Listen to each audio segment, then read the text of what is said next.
Hello everyone, hope you all are doing good and welcome back again to our channel In The Synges. So this is our second video on molecular basis of inheritance. इसके पहले हमारा एक और video आ चुका है, उसका topic था क्या, न्यूक्लिक एसिड. सो अगर आप लोगों ने उस वीडियो को नहीं देखा तो उसको ज़रूर देख लें, क्योंकि आज जो भी पढ़ेंगे that will be in continuity of the previous video. जो भी आज पढ़ेंगे सब कुछ न्यूक्लिक एसिड से ही आगे बढ़ते हुए पढ़ेंगे.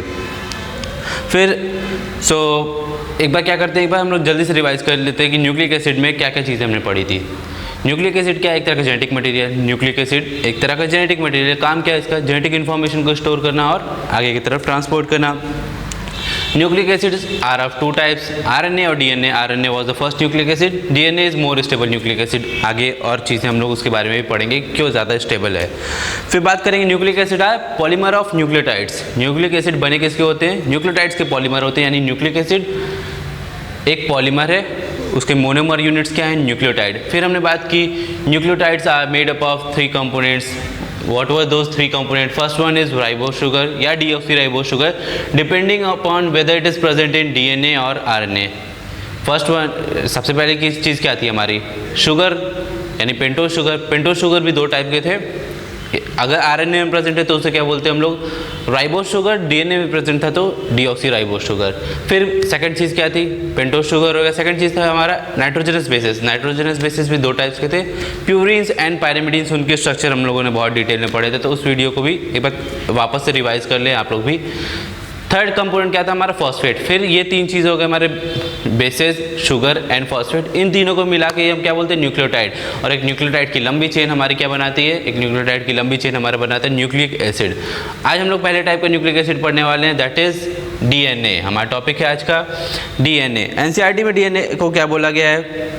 एनसीईआरटी ने कुछ इस तरह स्टार्ट किया कि let us start the studying the most interesting molecule of biological of human life, या most interesting molecule in living system, that is DNA. DNA को एनसीईआरटी ने क्या बोला? It is the most interesting molecule in living system.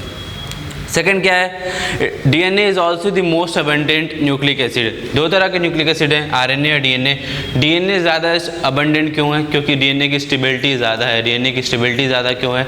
क्योंकि DNA पे deoxyribose sugar present है, ribose sugar नहीं present है. राइबोज शुगर क्या था? वहाँ पे एक एक्स्ट्रा OH था जो कि रिएक्टिव होता है, जो कि आरएनए में प्रेजेंट होता है. इस वजह से डीएनए आरएनए के कंपैरिजन में क्या है? ज़्यादा स्टेबल है. तो जल्दी जल्दी हम लोग क्या करेंगे, अब डीएनए के बारे में स्टार्ट करेंगे, ज़्यादा टाइम ना वेस्ट करते हुए. चीज़ें हम लोगों ने रिवाइज भी कर ली लास्ट वीडियो की. डीएनए में शुगर कौन सा प्रेजेंट होता है? अभी मैंने बताया deoxyribose sugar. Deoxyribose sugar. DNA में नाइट्रोजनस बेसिस कौन कौन से थे? नाइट्रोजनस बेसिस 4 टाइप्स के डीएनए में प्रेजेंट होते हैं, ये भी पिछली वीडियो में बताया था. ATGC यानी adenine, thymine, guanine and cytosine. DNA में यूरासिल नहीं प्रेजेंट होता है, डीएनए में प्रेजेंट होता है थायमिन. यही एक और भी रीज़न है क्या, कि थायमिन ज़्यादा स्टेबल होता है यूरासिल के कंपैरिजन में. थायमिन का सेकंड नेम क्या था? 5 methyl uracil. Structure same to same uracil जैसा था, बस 5th कार्बन पे क्या प्रेजेंट था? मिथाइल ग्रुप प्रेजेंट था, यानी CH3 ग्रुप प्रेजेंट था. ये 2 रीज़न है क्या, कि डीएनए आरएनए से ज़्यादा रिएक्टिव है. फर्स्ट रीज़न OH नहीं प्रेजेंट है सेकंड कार्बन पे. सेकंड रीज़न क्या? यूरासिल की जगह थायमिन प्रेजेंट है. अब कुछ डिस्कवरी की बात करेंगे, यानी साइंटिस्ट की बात करेंगे. एनसीईआरटी में भी ये सारे नाम दिए गए हैं. तो DNA was first time discovered by F. Miescher. NCERT में नाम दिया गया है, याद रखना हमें. किस ईयर में डिस्कवरी की थी उन्होंने? 1869 में. साइंटिस्ट का नाम क्या था? F. Miescher, Friedrich Miescher. F. Miescher. इन्होंने कहाँ ढूंढा था डीएनए को? न्यूक्लियस में ढूंढा था. तो इन्होंने उसका नाम क्या रखा? न्यूक्लिन. इन्होंने न्यूक्लियस में डीएनए को ढूंढा. नाम तो डीएनए उस टाइम उनको नहीं पता था, बट न्यूक्लियस में प्रेजेंट था ये मटेरियल, तो इन्होंने इसका नाम क्या रखा? न्यूक्लिन. फिर डीएनए टर्म किसने दिया? F. मिशर ने तो इसे न्यूक्लिन बोला, बट एक्चुअली में डीएनए टर्म किसने दिया? तो उन साइंटिस्ट का नाम था ज़ेकेरिस. साइंटिस्ट का नाम क्या था? ज़ेकेरिस. अब डीएनए क्या होते हैं? पॉलीमर होते हैं. किसके पॉलीमर होते हैं? DNA are long polymer of nucleotides. अब डीएनए की बात करें तो कौन सा न्यूक्लियोटाइड होगा? Deoxyribo nucleotides. Deoxyribo nucleotides. हमें पता है कि न्यूक्लियोटाइड्स के पॉलीमर होते हैं न्यूक्लिक एसिड, बट डीएनए है तो डीऑक्सीराइबोन्यूक्लियोटाइड्स, आरएनए होता तो राइबोन्यूक्लियोटाइड्स। ये सारे टर्म्स हमने लास्ट वीडियो में समझ लिए, इसलिए पहला वीडियो हमारा ज़्यादा इंपॉर्टेंट था। फिर आगे क्या क्या डिस्कवरी हुई, तो दो साइंटिस्ट का नाम आता है यहाँ पे, क्या, विल्किंस एंड फ्रैंकलिन। इन्होंने क्या किया, डीएनए मॉलिक्यूल की स्टडी की। किसके हेल्प से, यानी किस टेक्निक की हेल्प से? इन्होंने डीएनए मॉलिक्यूल की हेल्प स्टडी की एक्सरे क्रिस्टलोग्राफी की हेल्प से। क्या नाम है, विल्किंस एंड फ्रैंकलिन। पूरा नाम Maurice Wilkin and Rosalind Franklin, लेकिन जब क्वेश्चन आता है यूजुअली तो पूरा नाम ना देके क्या बोलता है, विल्किंस एंड फ्रैंकलिन। इन्होंने क्या किया, डीएनए मॉलिक्यूल पे फर्स्ट टाइम स्टडी की। टेक्निक क्या यूज़ किया, X-ray crystallography. Wilkins and Franklin, technique कौन सी यूज़ की इन्होंने, एक्सरे क्रिस्टलोग्राफी।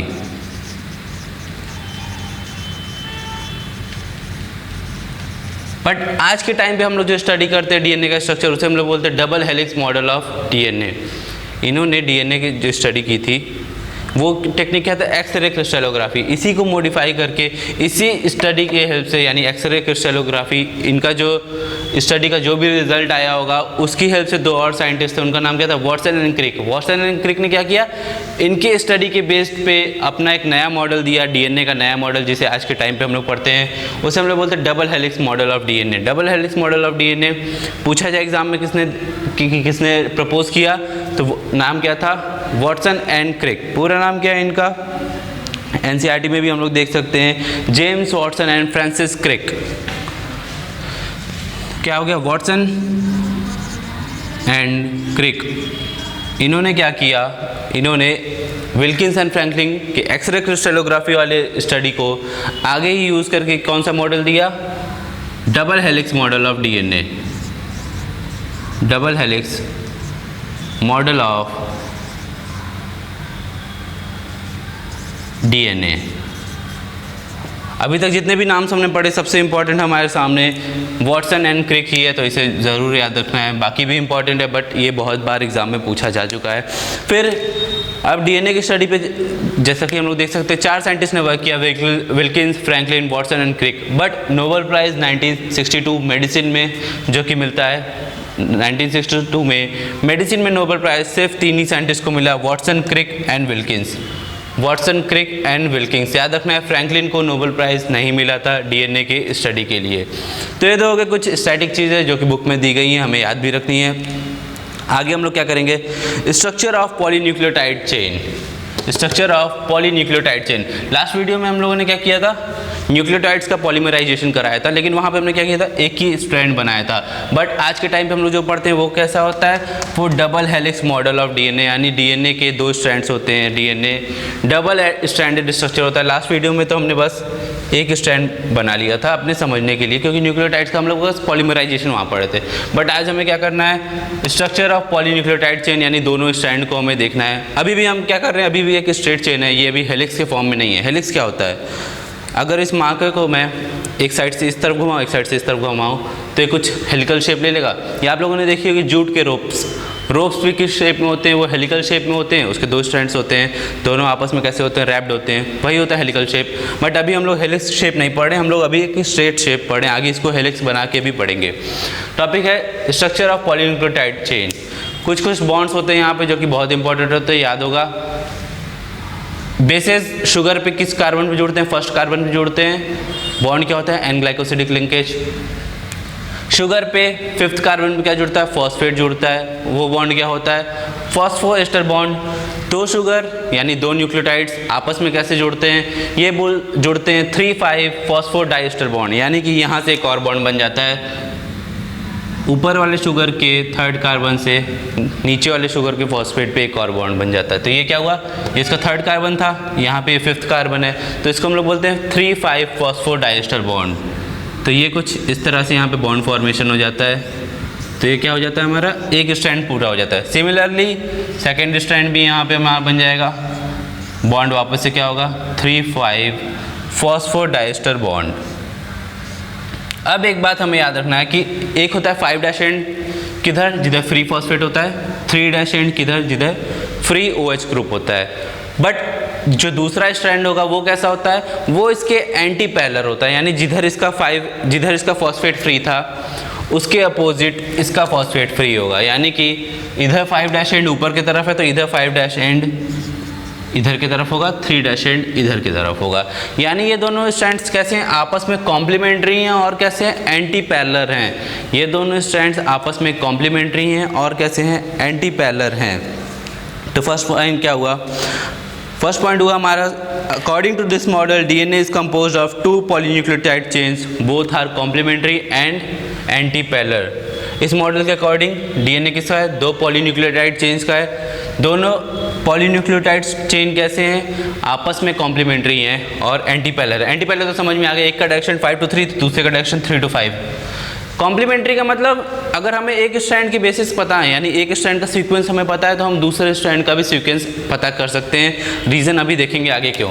तो पहला पॉइंट हमारा क्या था, तो वो था कॉम्प्लीमेंट्री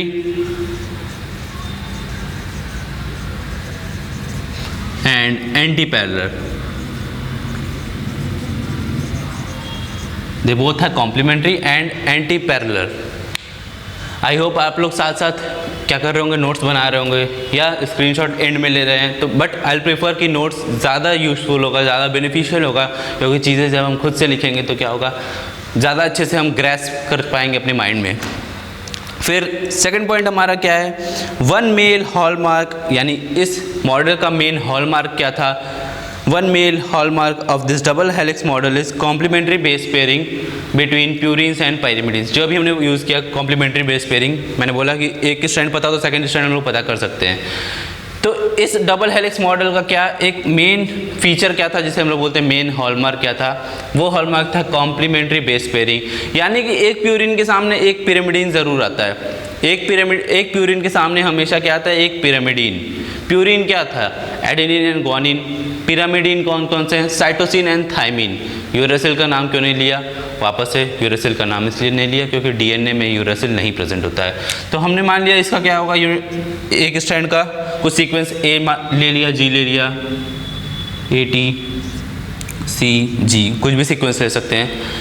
अगर इस स्ट्रैंड पे क्या है, ये एक प्यूरिन है एडेनिन, इसके सामने हमेशा क्या आएगा, एक पिरामिडीन आएगा। तो ए के सामने हमेशा टी आता है, सिमिलरली टी के सामने ए आएगा।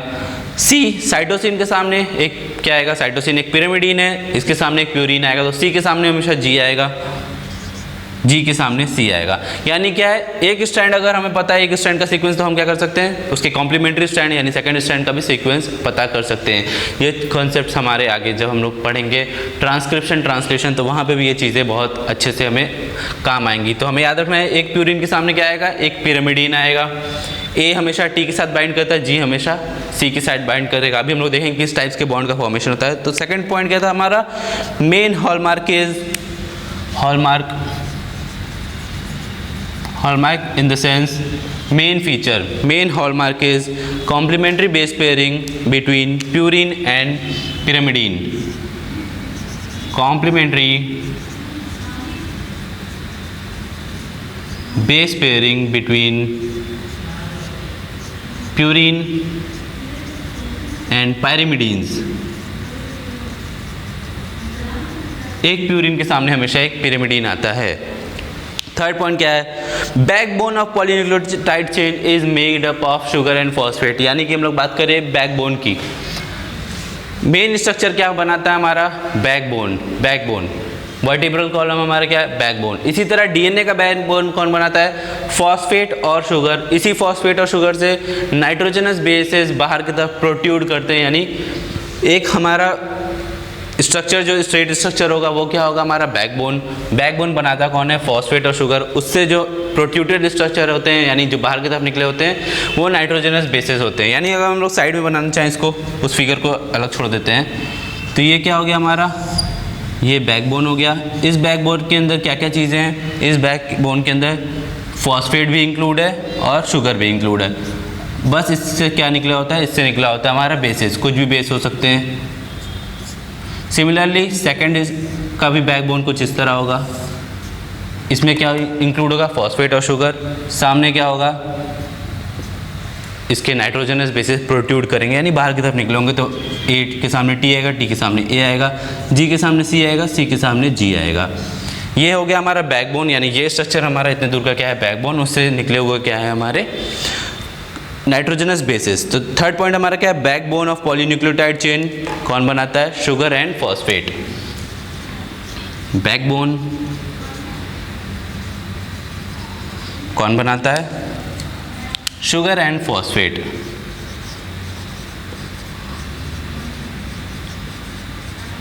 ये क्वेश्चन एग्जाम में पूछा जाता है, याद रखना हमें।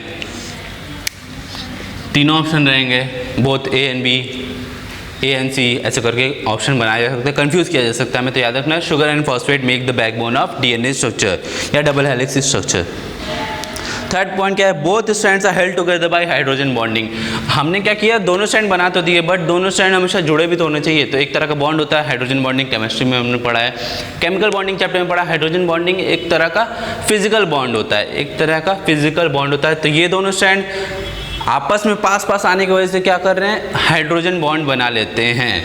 तो ए और टी हमेशा, ए और टी के बीच हमेशा दो हाइड्रोजन बॉन्ड्स होता है, ए और टी के बीच हमेशा दो हाइड्रोजन बॉन्ड होता है। जी और सी के बीच हमेशा 3 हाइड्रोजन बॉन्ड होता है। याद रखना हमें, ए टी के बीच हमेशा 2 हाइड्रोजन बॉन्ड होता है, जी सी के बीच हमेशा हमारा क्या होता है, 3 हाइड्रोजन बॉन्ड होता है।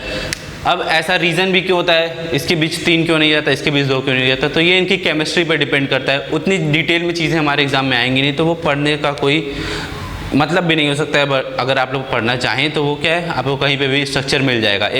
एडेनिन थाइमिन क्या होगा, इनका दोनों क्या है, एक प्यूरिन एक पिरिमिडीन है, दोनों के बीच आपको क्या होगा, नेट पे सर्च करेंगे तो दोनों के बीच का स्ट्रक्चर मिल जाएगा कि इनके बीच 2 ही हाइड्रोजन बॉन्ड रहेगा, इनके बीच 3 हाइड्रोजन बॉन्ड बनाने की टेंडेंसी होती है, क्योंकि इनका केमिकल स्ट्रक्चर ही ऐसा कुछ होता है। थर्ड पॉइंट हमारा क्या था, थर्ड पॉइंट था हमारा both strands are held together by hydrogen bonding. Hydrogen bonding, A T के बीच कितने हाइड्रोजन बॉन्ड्स होंगे, हमेशा 2 हाइड्रोजन बॉन्ड होंगे। जी सी के बीच कितने हाइड्रोजन बॉन्ड होंगे, 3 हाइड्रोजन बॉन्ड होंगे। हाइड्रोजन बॉन्डिंग का एक हम लोग आगे फीचर भी देखेंगे, मेल्टिंग पॉइंट। जब डीएनए का मेल्टिंग पॉइंट पढ़ेंगे तो वहाँ पे काम आएगा ये चीज़। थर्ड पॉइंट क्या था हमारा, both strand are held together by hydrogen bonding which is a type of physical bond. A T have 2 hydrogen bonds, G C have 3 hydrogen bonds.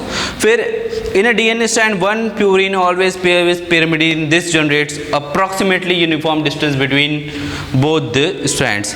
यानी एक प्यूरिन हमेशा किससे बाइंड करता है, पिरिमिडीन से बात करता है। सेकंड पॉइंट हमारा वही था, एक प्यूरिन हमेशा किससे बाइंड करता है, पिरिमिडीन से बाइंड करता है। यही रीज़न है क्या कि दोनों स्ट्रैंड्स के बीच अप्रॉक्सीमेटली क्या होता है, दोनों स्ट्रैंड्स के बीच अप्रॉक्सीमेटली यूनिफॉर्म डिस्टेंस होता है। दोनों ही स्ट्रैंड्स के बीच अप्रॉक्सीमेटली यूनिफॉर्म डिस्टेंस होता है। अब बात करेंगे अप्रॉक्सीमेटली टर्म क्यों यूज़ किया, यूनिफॉर्म क्यों नहीं यूज़ कर लिया, तो पता है हाइड्रोजन बॉन्डिंग। अब जहाँ डबल बॉन्ड है उस बॉन्ड का लेंथ थोड़ा ज़्यादा होगा, जहाँ ट्रिपल बॉन्ड है यानी और ज़्यादा स्ट्रॉन्ग बॉन्ड है तो लेंथ कम होगा। इस वजह से टर्म यूज़ किया गया क्या, अप्रॉक्सीमेटली यूनिफॉर्म डिस्टेंस। किसकी वजह से आता है, because of complementary nature of both the strands a purine always comes in front of a pyrimidine. अगर ऐसा ना होता, यानी ए टी की जगह टी से बॉन्ड ना बना के ए जी से भी बॉन्ड बना लेता, इन केस ए टी से ही बॉन्ड बनाता, जी से ही बॉन्ड बनाता, सी से ही बॉन्ड बना लेता, तीनों से अगर हाइड्रोजन बॉन्डिंग कर लेता, तब क्या होता, तब एक प्यूरिन के सामने एक पिरिमिडीन आने का कोई चांस नहीं है। यानी जैसा कि हम लोग बात करें एक प्यूरिन के सामने हमेशा एक पिरिमिडीन आता, तो ऐसे केस में एक प्यूरिन के सामने एक पिरिमिडीन आने का कोई कंपल्सन नहीं है कि हमेशा एक प्यूरिन के सामने पिरिमिडीन आएगा। तो ऐसे केस में क्या होगा, हाइड्रोजन बॉन्ड्स के लेंथ भी चेंज होते रहेंगे हमेशा। तो रीज़न क्या होगा, तब यूनिफॉर्म डिस्टेंस नहीं होगा। बट यूनिफॉर्म डिस्टेंस क्यों होता है, because of complementary nature of both the strands. Approximately uniform distance is between both the strands. फिर बात करेंगे चारगाफ equivalency rule.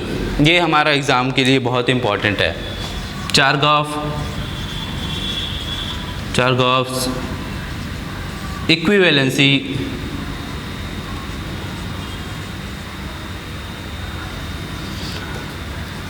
चारगाफ equivalency rule. Erwin Chargaff, full name क्या था साइंटिस्ट का, एनसीईआरटी में दिया है एरविन चारगाफ। ये किसके लिए एप्लीकेबल होता है, सबसे ज़रूरी बात हमें ध्यान रखना है कि ये सिर्फ और सिर्फ डीएनए पे एप्लीकेबल होता है, या पूरी बात करें तो डबल स्टैंडर्ड डीएनए पे एप्लीकेबल होता है। डबल स्टैंडर्ड डीएनए के लिए एप्लीकेबल होता है। Chargaff rule double standard DNA के लिए एप्लीकेबल होता है। ये रूल कहता क्या है? According to this rule amount of purine is always equal to amount of pyrimidine. Purine is equal to pyrimidine. तो इस कॉन्सेप्ट के बेस पे क्या आता है, हमारे बहुत सारे क्वेश्चंस भी एग्जाम में आते हैं। यानी हमें दे देता है कि ए का अमाउंट इतना है, टी का अमाउंट इतना है, तो जी पता करो, सी पता करो। तो वो क्वेश्चन क्या करेंगे, वो क्वेश्चन भी हम लोग आगे चल के देखेंगे। तो इसको हम लोग कई फॉर्म में लिख सकते हैं। एग्जाम में क्या है, ये फॉर्मूला बेस्ड क्वेश्चन नहीं है, एक तरह से ये कैसा हमें पहचानने को। अब इसको हम लोग ऐसे भी लिख सकते हैं, प्यूरिन इक्वल टू पायरिमिडीन। ये तो लिखा ही क्योंकि अमाउंट क्या है, दोनों का सेम है। इसको हम लोग ऐसे भी लिख सकते हैं, purine upon pyrimidine is equal to 1, क्योंकि वैल्यू क्या रहेगा, हमेशा कांस्टेंट रहेगा। प्यूरिन अपॉन पायरिमिडीन इक्वल है तो हमेशा ये किसके बराबर होगा, 1 के बराबर होगा। या इसको हम लोग ऐसे भी लिख सकते हैं, इसी को आगे हम लोग क्या करें, बढ़ा रहे हैं। प्यूरिन में क्या क्या था हमारा, A प्लस जी, पायरिमिडीन क्या है, T प्लस सी। इसी को हम लोग कुछ इस फॉर्म में भी लिख सकते हैं, A plus G equal to T plus C. और किस फॉर्म में लिख सकते हैं, A plus G upon T plus C is equal to 1। इस फॉर्म में भी लिख सकते हैं। तो एग्ज़ाम में क्या है हमारा, ये कई फॉर्म में लिखा हुआ हमें देखने को मिल सकता है। तो हमें याद रखना है इसको किस किस तरह से लिख सकते हैं। ऐसे भी लिख सकते हैं, A is equal to T, purine is equal to pyrimidine, या G is equal to C, again purine is equal to pyrimidine. A by T is equal to 1 या G by C is equal to 1। इसी का क्या कर सकते हैं, reciprocal भी कर सकते हैं, T by A is equal to 1 या C by G is equal to 1। तो एग्ज़ाम में कैसे आ सकता है, कई फॉर्म में लिखा हुआ आ सकता है। तो पूछेगा कि इनमें से क्या चारगाफ रूल को फॉलो कर रहा है। तो याद रखना है कि एक ही चीज़ नहीं है, more than one answer can also भी करेक्ट। तो ये बस हमें एक क्या याद रखना है, purine is equal to pyrimidine. ये पता होगा तो उसको जिस फॉर्म में हम लोग कन्वर्ट कर सकते हैं, तो उस फॉर्म में हम लोग एग्ज़ाम में लिखने को आ सकता है। आगे हम लोग क्या देखेंगे, बेस रेशियो। सो नेक्स्ट हमें देखना है क्या, बेस रेशियो। अब बेस रेशियो क्या चीज़ है, कैसे अलग है चारगाफ रूल से। बेस रेशियो कहता है कि amount of A plus T is equal to G plus C. Amount of A plus C is equal to G, amount of A plus C upon G plus C is equal to constant for any species, constant for any species. ये क्या term है हमारा, base ratio. ये क्या है, AT upon GC का value किसी भी स्पीशीज के लिए कांस्टेंट होता है। यानी ये कैसा है, स्पीशीज स्पेसिफिक, स्पीशीज स्पेसिफिक। हर स्पीशीज़ के लिए कांस्टेंट होता है और सभी स्पीशीज़ में क्या होता है, अलग अलग होता है। यानी different for different species but constant for same species. किसी एक स्पीशीज़ की बात करें तो उनमें सभी में क्या होगा, सेम बेस रेशियो होगा। दो अलग अलग स्पीशीज़ को कंपेयर करें या तीन अलग, चार अलग, जितने भी अलग अलग स्पीशीज़ को कंपेयर करें, वहाँ पे क्या होगा, वहाँ पे बेस रेशियो अलग होगा। तो क्या है ये, different for different species.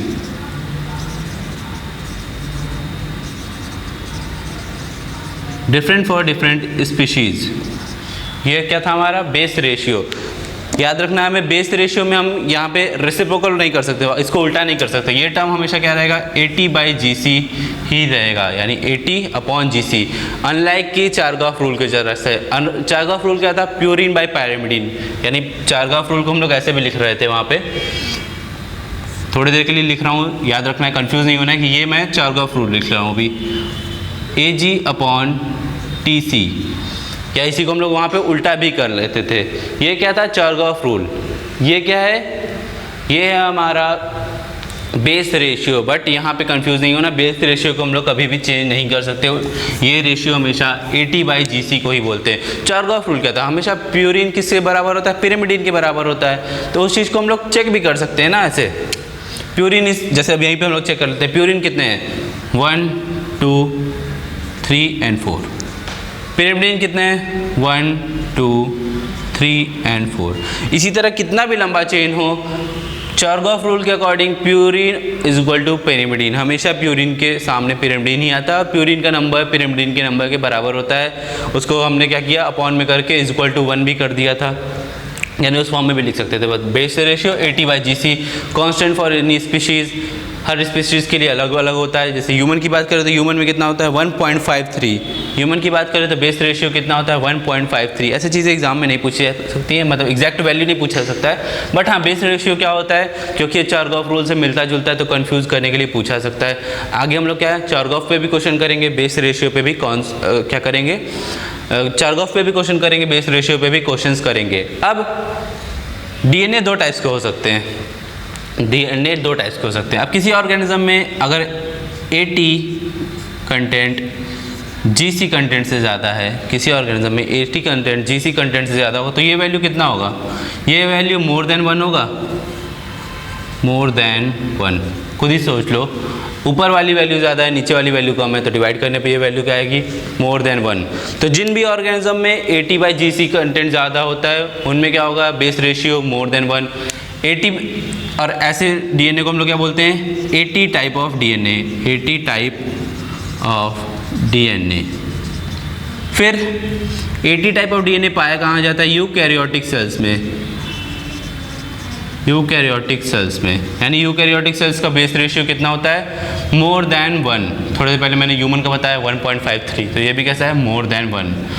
Second type का DNA क्या हो सकता है जहाँ पे GC कंटेंट ज़्यादा हो, GC content more than AT content, तो ऐसे में क्या होगा, ऐसे केस में ये बेस रेशियो लेस देन 1 होगा, लेस देन 1। कैसे, नीचे वाला वैल्यू ज़्यादा है ऊपर वाली वैल्यू कम है, डिनोमिनेटर ज़्यादा है न्यूमरेटर कम है, तो क्या होगा वैल्यू क्या होगा 0 पॉइंट समथिंग आएगी, यानी लेस देन 1। ये DNA क्या हुआ, ये DNA हुआ GC टाइप ऑफ DNA, और GC टाइप ऑफ DNA पाया कहाँ जाता है प्रोकैरियोटिक सेल में, प्रोकैरियोटिक सेल्स में क्या पाया जाता है GC टाइप ऑफ DNA पाया जाता है। जैसे एग्जांपल ले सकते हैं एस्केरिशिया कोलाई, ई कोलाई, वहाँ पे बेस रेशियो क्या होता है 0.96, यानी GC टाइप एस्केरिशिया कोलाई क्या है प्रोकैरियोट है, GC टाइप DNA होगा, रेशियो क्या होगा लेस देन 1 होगा, रेशियो लेस देन 1 है भी 0.96। अब नेक्स्ट क्या है हमारे सामने, DNA का मेल्टिंग पॉइंट किस पर डिपेंड करता है, DNA का मेल्टिंग पॉइंट डिपेंड करता है, melting point MP of DNA depends upon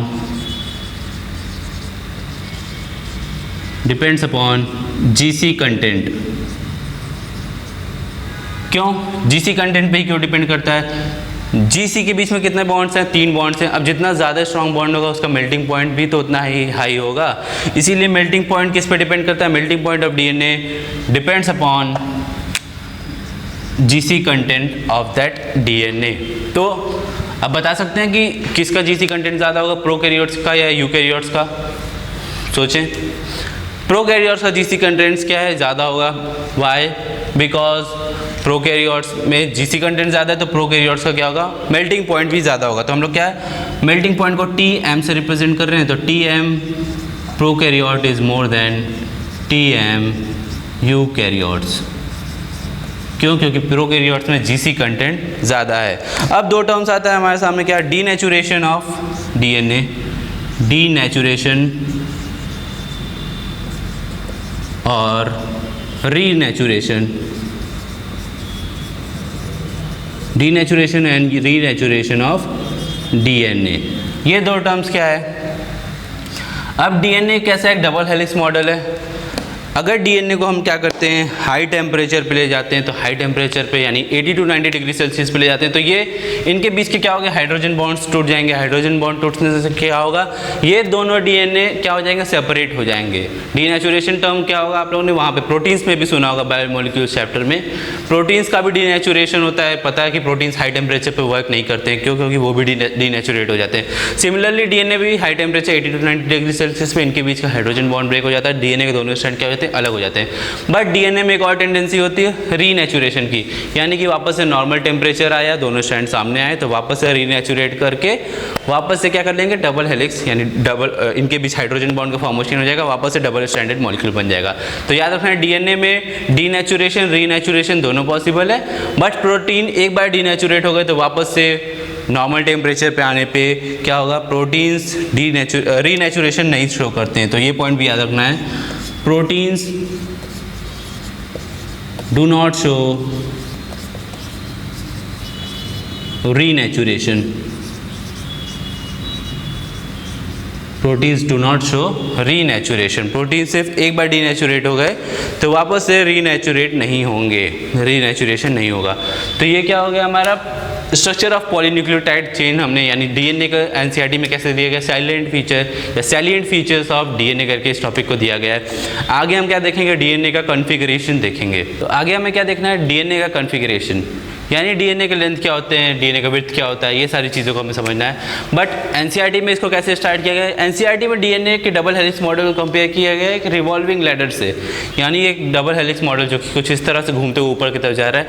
ये इसको अगर हम लोग ध्यान से देखो तो ये एक रिवॉल्विंग लैडर जैसा दिख रहा है, लैडर यानी सीढ़ी। अब सीढ़ी को हम लोग नीचे से देखें, कोई ऐसे घूमती हुई सीढ़ी हो तो ये सिमिलरली वैसा ही स्ट्रक्चर तो है, रिवॉल्विंग लैडर जैसा ही तो स्ट्रक्चर है। फिर इसमें डीएनए को, पूरे डीएनए को तो एक लैडर से कंपेयर किया गया है। फिर डीएनए का जो बैकबोन होता है, बैकबोन याद होगा किसे हम लोग बोलते हैं, बैकबोन थोड़े पहले हमने पढ़ा, फॉस्फेट और शुगर मिला के हमारे बैकबोन बनाते हैं, उससे क्या होते हैं, न्यूक्लियोटाइड्स आप बाहर की तरफ निकले होते हैं।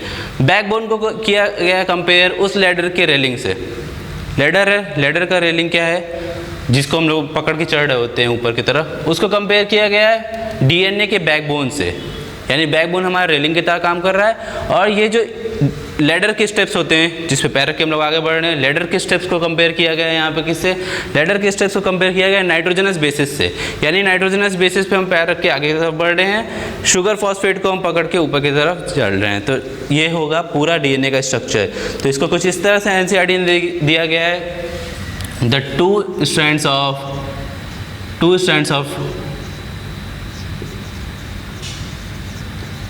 DNA are helically coiled